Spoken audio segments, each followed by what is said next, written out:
Bueno, pues aquí estamos con toda nuestra audiencia en esta casa en Radio Realejo, los martes, días para hablar, obviamente, con esa dignidad, ese respeto, ese cariño y ese amor sentido hacia nuestros familiares, nuestro pueblo primigenio, los guanches, en su extenso significado, puesto que cada isla tenía su propio nombre. Son los conocidos como aborígenes, indígenas, bueno, hay muchas formas de llamarlos.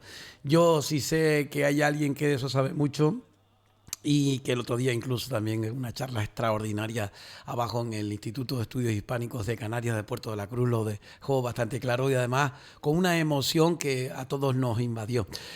Saludo yo a Pablo de Lucas, Jul. Hola, Tifagüín, ¿qué tal? ¿Cómo estamos? Tifagüín, ¿cómo estamos? Bien, bien. Aquí afrontando los Bien. últimos días ya de este mes de junio. Volveremos en agosto, donde yo espero que en agosto también te pueda dar un saltito y venirte hasta el estudio en directo en la mañana. Sí, eso ya lo vamos a ver. Claro que uno tiene sus vacaciones En y el su... futuro y dentro de unos mesecitos sí podemos hacerlo. Claro que sí. Bueno, Pablo, antes que nada, antes de ir Bueno, con lo que hoy, yo me gustaría que simplemente me resumieras qué te pareció el acto, cómo lo viviste tú. bien, lo vi bien. La gente se interesa cada vez más, ¿no? Y que, bueno, enfrenta una serie de situaciones de tipo diverso, ya todos las entendemos, pero el interés por el legado indígena, el legado canario, el legado de los primeros pueblos, ¿no? De hecho, bueno, fue un lleno absoluto, ¿no? Y fue una gran suerte la actuación de Silvia. Después, bueno, la información que pude dar humildemente sobre lo que son la conexión entre la mujer amasí y la mujer continental, ¿no? La mujer Sí. continental amasí, me refiero a la canaria. Y bueno, contento. Bueno, del, ante de la, todo, una de las cosas que a mí me llamó la atención, te lo dije yo a ti, fueron las palabras después también del señor alcalde cuando dijo eso, y que, contra que no sé, que él notaba que era una ocasión especial, puesto que incluso habían hecho falta sillas para que la gente se sentara y para que, lógicamente, pues estuviese la sala como sí, estaba llena, ¿eh? exacto. Lo que ocurre es que, claro, el tiempo apremiaba, eran muchas diapositivas y había que terminar en una hora determinada, por Sí, eso sí, porque claro. tuvimos que acelerar un poquito la exposición. Bueno, pues hoy vamos a hablar de cuál era el tratamiento que le daban los antiguos cronistas, incluso estamos hablando fíjate bien, arranco del siglo XIV, de Nicoloso de Arresco, ¿no? Ujú. Uno de los primeros, ¿no? Italianos, que en 1341 hizo un periplo por Canarias, toda Canarias, y dio amplia información que recogió Boccaccio, el famoso Boccaccio, Sí. en su obra, ¿no?, de literaria, ¿no?, en Italia, ¿no?, en la Italia Ujú. medieval, ¿no? Después, por los portugueses, fructuoso en el siglo Gaspar Furtuoso. XVI, Ujú. fructuoso en mediados del siglo XVI.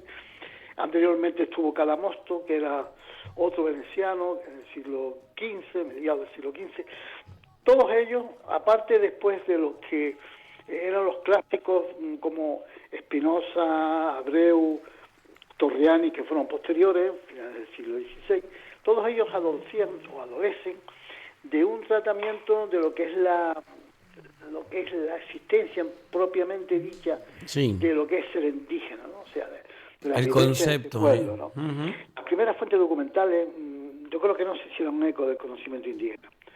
Un concepto, ¿no?, que, bueno, hay que recordar que designa el conjunto de creencias. En realidad es un conjunto de creencias, ¿no?, pues que se distinguen desde un punto de vista cultural, ¿no?, y eso previamente a la ocupación territorial que después de Canarias, ¿no?, en este caso, ¿no?, por parte de, primero, los normandos, a principios del siglo XV, Fuerteventura y Lanzarote, y más tarde por los castellanos, ¿no?, por tanto las islas de Río, que eran las pequeñas, y después las tres grandes, o las dos grandes, Gran Canaria y Tenerife y La Palma, ya de un poco de dominio realengo, ¿no?, que era a través de la corona de Castilla, ¿no?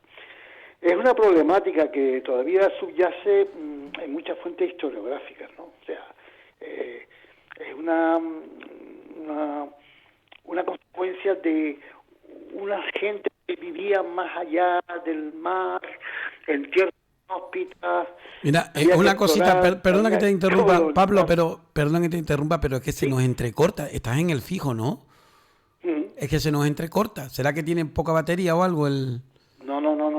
Bueno, pues no sé, pues se nos entrecorta tu comunicado. Pero bueno, vamos a ver ahora que está recuperado. Mira Sí, a ver sí, si se venga, tú encuentra ahora. sigue, tú sigue.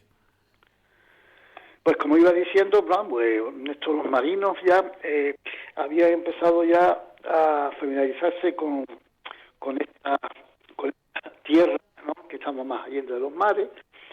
Eran muchos los pesqueros. Se practicaba el esclavismo, que era el comercio de moda en aquel tiempo, ¿no? Sí, Y lo que trascendía en las huestes o en lo que son las cortes europeas era pues una gente que vivía, como digo, muy lejos y eran tratados como bichos raros, para un poco decir una palabra expresiva, ¿no?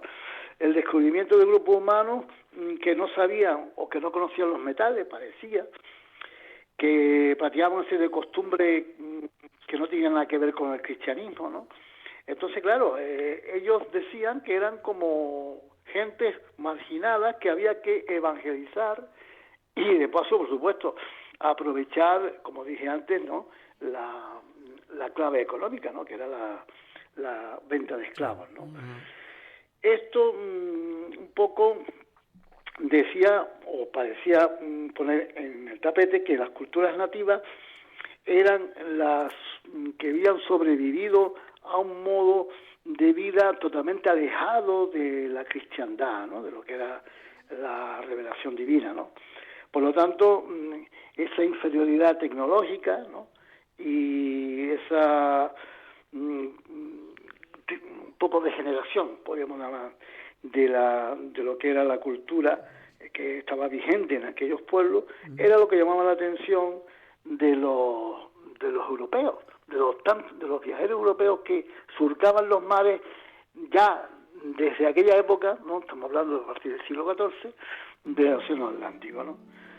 Por tanto, lo consideraban bárbaros, lo consideraban salvajes, y aquí ya se establece cómo se podría denominar a estas gentes que vivían tan apartados de Europa, a miles de kilómetros, ¿no? sí, Si aborígenes, si indígenas, etcétera, ¿no? sí. Hombre, yo en este caso nosotros creemos que la palabra correcta sería indígena, que es lo que está vigente en un territorio, pero que puede venir de otro lugar, porque ab origen, como la palabra lo dice, ab origen significa del origen, sería que el que es habitante de un territorio per se, o sea, desde siempre, pero como en este caso los primeros habitantes de Canarias fueron venidos del continente africano, pues podríamos llamarlos perfectamente con el concepto de lo que es el mundo indígena, ¿no?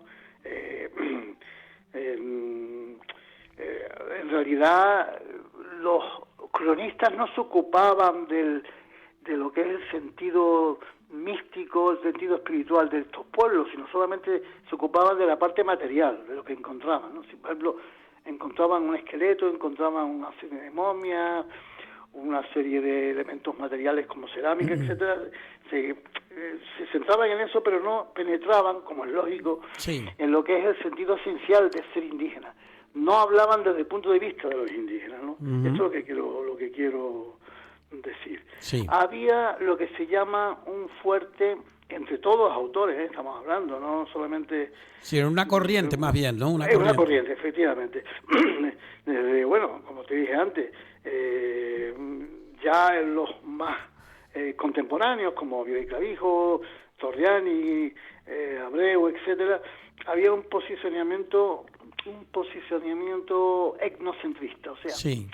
Etnocentrista en el sentido de tener en cuenta que ellos eran superiores a los indígenas o a los habitantes de Canarias. Este es el mundo de los demás es tierra conquistada, sí señor. Exacto. Sí, sí.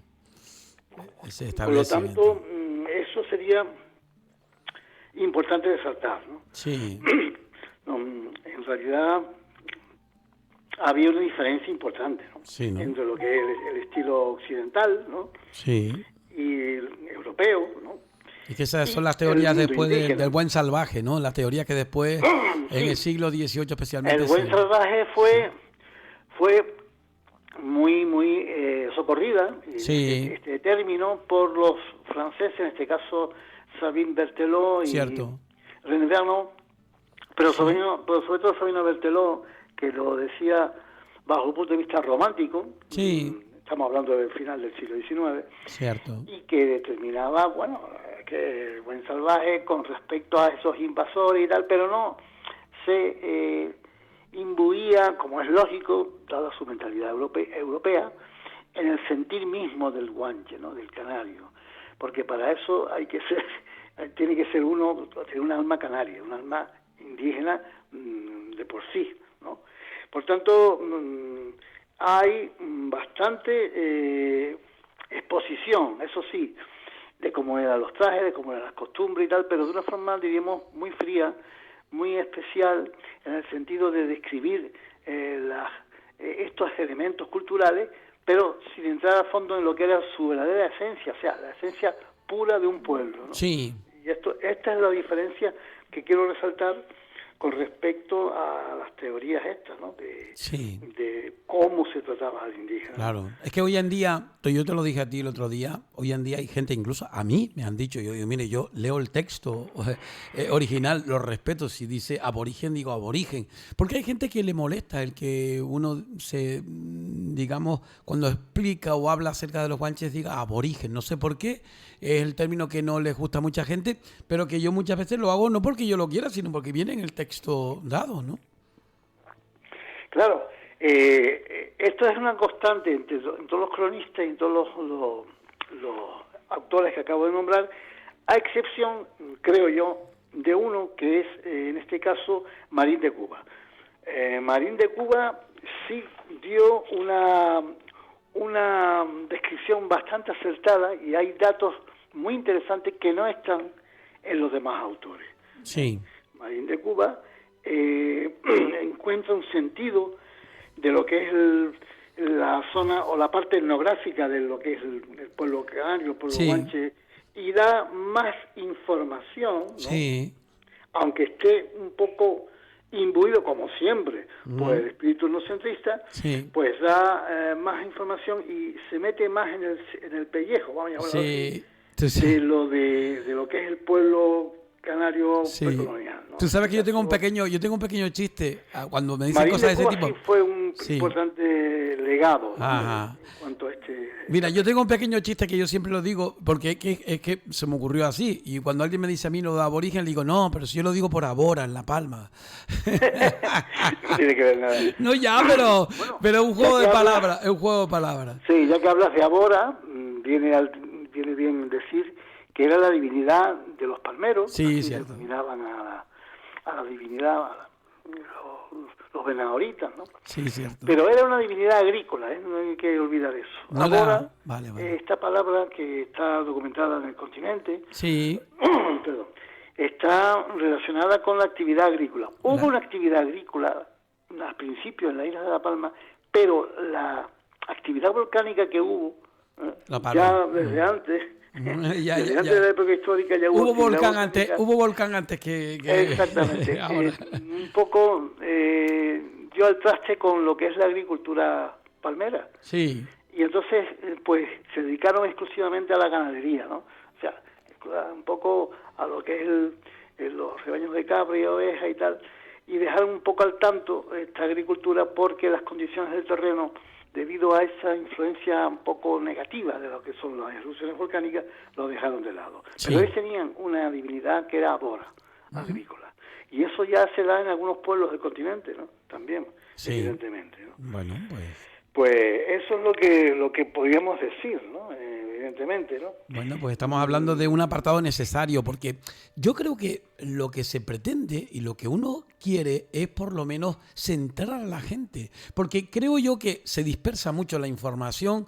Es como aquel que una vez me entró por aquí con unas botas de estas militares y me viene PUTA, España, esto, lo otro y tal y cual, y digo, creo que tú tienes que seguir escuchándome, porque yo lo que hablo es cultura, y lo primero que tenemos que hacer es darle a la gente dientes para poder comer.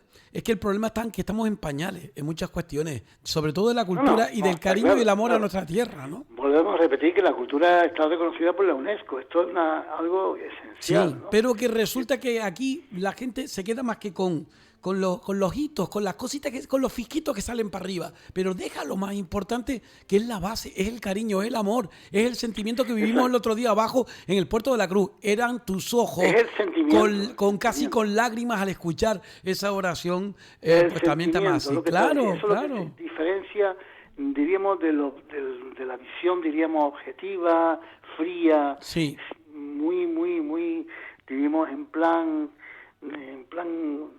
absolutamente como si se viera en un laboratorio, ¿no? sí, Los sí. restos antiguos. No, Y no, eso es que eso es lo que distinto quieren a... algunos. Lo que quieren algunos Claro. es eso, es meterlo dentro de como si vitrina fueran- y es una dejarlo. Sí, la palabra adecuada es la fosilización de la cultura sí, canaria. cierto. O sea, tratarla como un fósil. Pero hay intereses que Meterse quieren en eso. lo que es la esencia misma del pueblo canario como sí mismo, al ser ya uno canario, ¿no? O haber nacido en Canarias, ¿entiendes lo que Sí. quiero decir? Y que se siente antepasado, o sea, su antepasado y descendiente como consecuencia de eso, ¿no? Y es la diferencia, ¿no? Pues bien, todos estos autores extranjeros y canarios, por qué no decirlo también, pues Sí. contribuyeron a esta imagen, como digo, etnocentrista, que un poco describía a los primeros canarios desde un punto de vista exterior, Sí. alejado de la Europa, inferior en cuanto a costumbres, y al mismo tiempo pues querían, al mismo tiempo resultaba curioso, resultaba Sí. algo que les llamaba la atención, ¿no?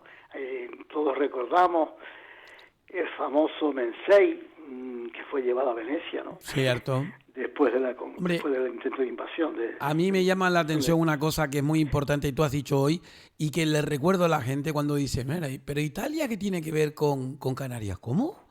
Oiga, Italia tiene muchísimo que ver, tanto que ver que si alguna vez se descubre, por otro lado, lo que Viera y Clavijo ya insinuó de que está allí el catecismo bilingüe, no te digo nada. Efectivamente, esta es una asignatura pendiente que tenemos y que no se ha podido demostrar porque muchos investigadores han querido acceder al archivo del Vaticano y le ha sido imposible. Hay que hablar con el Papa Francisco. En este caso hay una gran reserva, está en los archivos kilométricos, pues estamos hablando de kilómetros de estanterías, de libros y de legajos y documentos que están encerrados en el Vaticano, y ahí está lo que tú dices, el catecismo. Y por otra parte, lo que dije antes, el Mensei que fue llevado a Venecia a finales del siglo XV, después de la paz de los Realejos, uno de los Menseyes, que era joven y apuesto, según decían el embajador de Venecia, ¿no?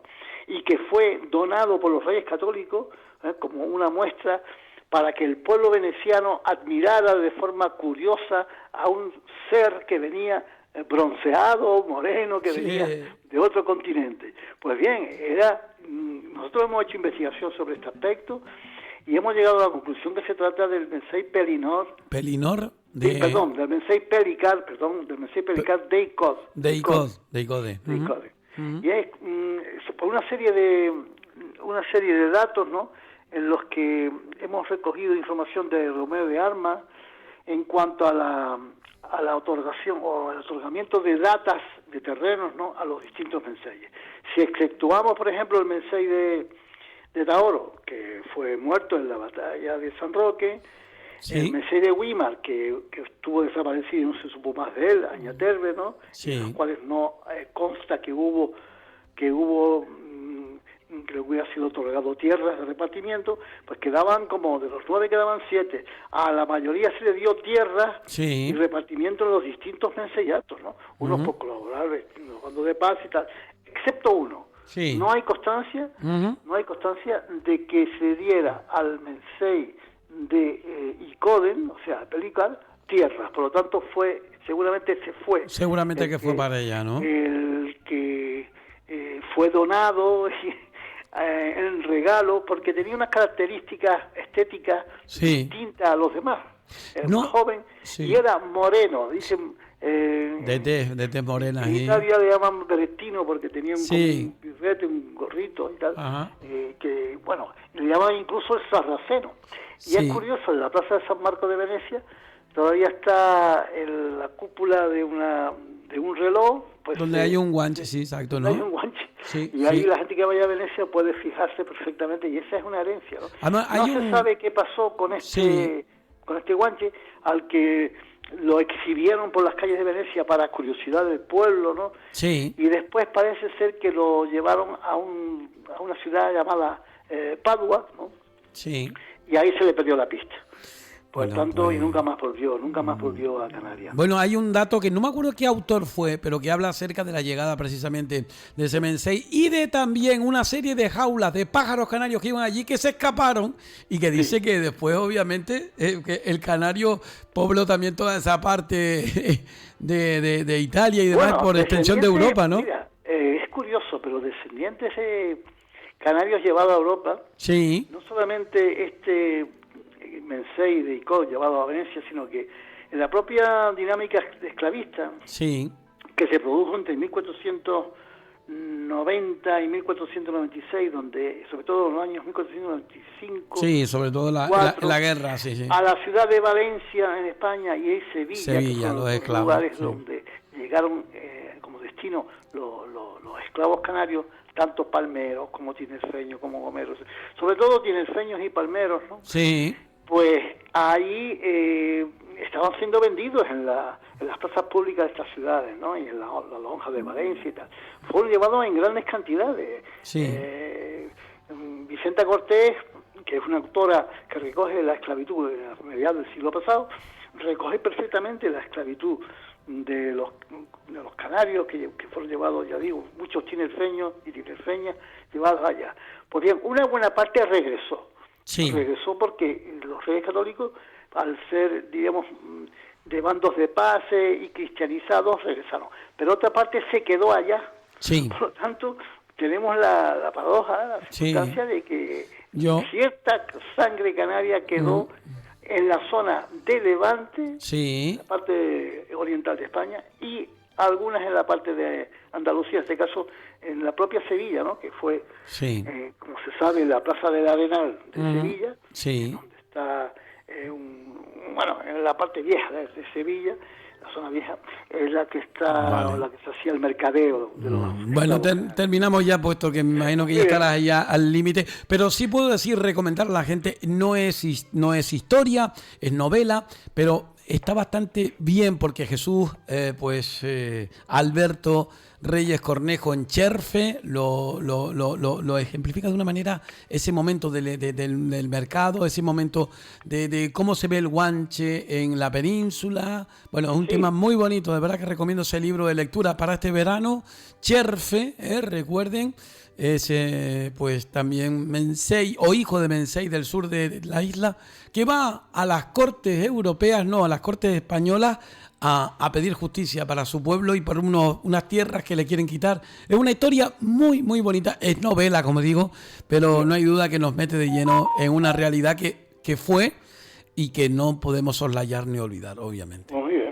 Muy bien, pues amigo, siempre un placer. Recuerda que ya a partir de la semana que viene estamos de descanso hasta agosto. En agosto, si puedes y quieres, te espero nuevamente en la mañana. Y ya después, a partir de octubre, oiga, pues no sé, negociaremos la ficha, a ver si es posible. Ya el próximo mes ya sería de vacaciones. Sí, correcto. Ya el viernes, Tanemir Canario toma receso hasta octubre. Pero en agosto yo siempre pido el beneplácito, porque la cultura no puede tomarse vacaciones. Y entonces, a pesar de que mis compañeros tienen el mes de julio, obviamente, también con muchos actos culturales y demás, pero nuestra cultura, especialmente aquella que nosotros llevamos 32 años defendiendo, la cultura de nuestra sangre, de nuestros ancestros, de nuestros familiares guanches, pues seguirán con nosotros. Y de hecho arrancaremos el día 1 con ese acto del día 30, el domingo último de julio, a Ventor. En Icod del Alto, en el Lance. Y también, por supuesto, de ahí en adelante, pues veremos la posibilidad. Sé que son vacaciones, sé que mucha gente tiene planes de descanso y demás, pero aunque sea un fisquito, oiga, un pisquito, ahí como decía en Gran Canaria, para estar en sintonía con nosotros, te lo agradecería, amigo. Pues muy bien. Ha sido un placer y un... Hasta la vista. Sí, Tanmir, muchas gracias. Ha sido un honor y un placer el haber estado con usted durante todo este tiempo y esperemos el que podamos seguir haciéndolo en nombre de todos aquellos que creemos en una patria, en una tierra, en una gente. Gracias, Tanmir. Tanmir. Bueno.